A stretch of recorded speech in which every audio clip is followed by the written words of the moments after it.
This is the story of Bola Ahmed Tinubu, the man who fought his way from exile to power and from power into controversy.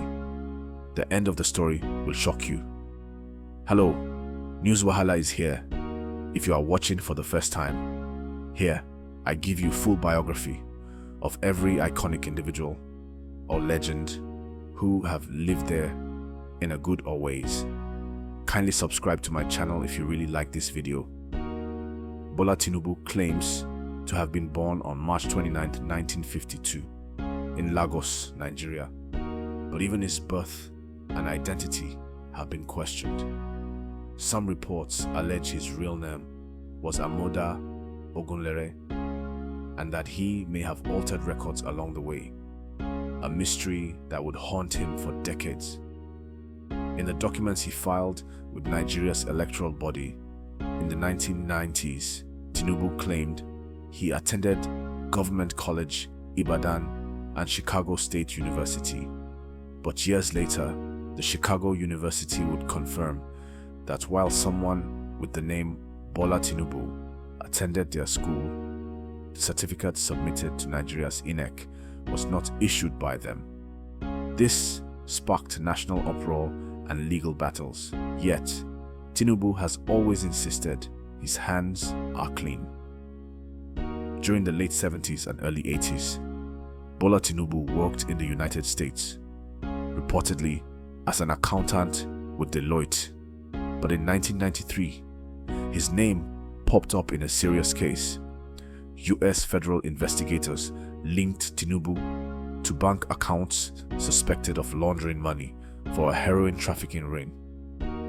Although Tinubu was not criminally charged, he forfeited $460,000 to the US government in a civil case, a staggering amount at the time. The money was allegedly linked to deposits from individuals under surveillance for running drugs in Chicago. To this day, Nigerians ask, what kind of man forfeits nearly $500,000 if he's innocent? In the 1990s, during Nigeria's military dictatorship, Tinubu joined the National Democratic Coalition, NADECO, a group fighting to restore democracy. His activism forced him into exile, but also turned him into a hero. When Nigeria returned to civilian rule in 1999, Tinubu ran for governor of Lagos State and won. For 8 years, he ruled Nigeria's most populous and wealthiest state. He is credited with increasing Lagos' internally generated revenue from N600 million to over N8 billion monthly.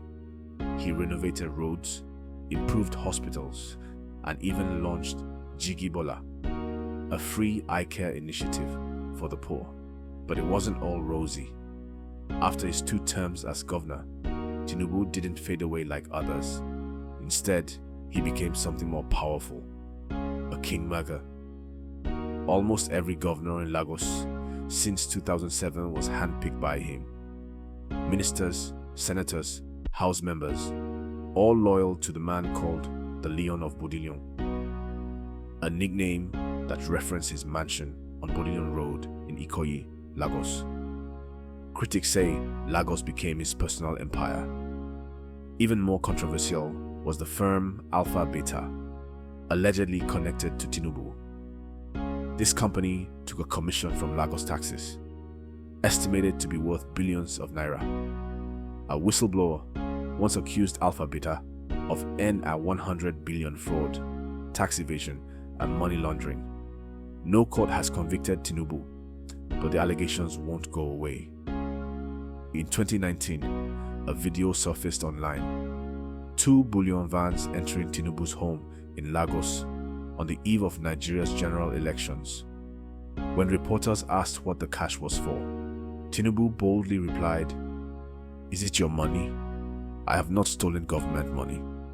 That quote became both infamous and iconic. Supporters hailed his confidence.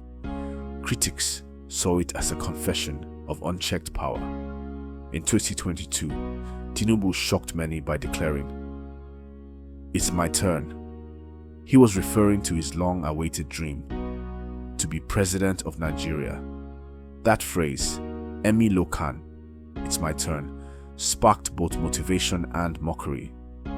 Despite age controversies, health speculations, and massive opposition, Tinubu emerged victorious in a controversial 2023 general election, beating Atiku Abubakar and Peter Obi. But the victory didn't come clean. Tinubu's opponents dragged him to court, citing forged academic certificates, questionable wealth, and electoral malpractice. The Supreme Court upheld his victory, but doubts lingered in the minds of millions. As president, Tinubu removed fuel subsidies and unified Nigeria's exchange rate. Tough decisions praised by economists, but it came at a cost. Inflation soared, naira value dropped, and food prices skyrocketed. Protests erupted in several cities. Some Nigerians asked, "Did we make a mistake?"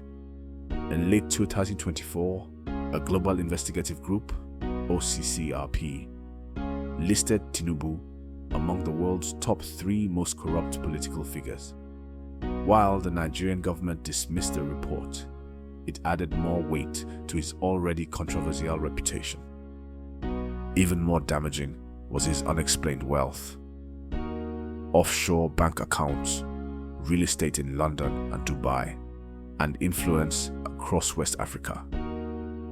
While his team called these investments, the public questioned how a former governor could become so wealthy without a known business. Yet, in spite of all the controversy, Tinubu remains one of the smartest political minds Nigeria has ever seen. He built a nationwide political structure, trained loyalists, and rose from nothing to become commander-in-chief. In his 70s, despite health issues that occasionally affect his speech and movement, he still controls the biggest political party in Africa's most populous nation. He's not just a president, he's a symbol of ambition, survival, and power at any cost. Bola Tinubu's story is far from over. To some, he's a patriot, a man who suffered exile, built Lagos, and brought economic reform. To others, he's a villain, a man tied to drug money, hidden wealth, and election fraud. But one thing is clear. In Nigerian politics, no one plays the game like Tinubu. Don't forget to subscribe and drop your opinion on what you think about President Ahmed Bola Tinubu on the comment section. See you in my next video.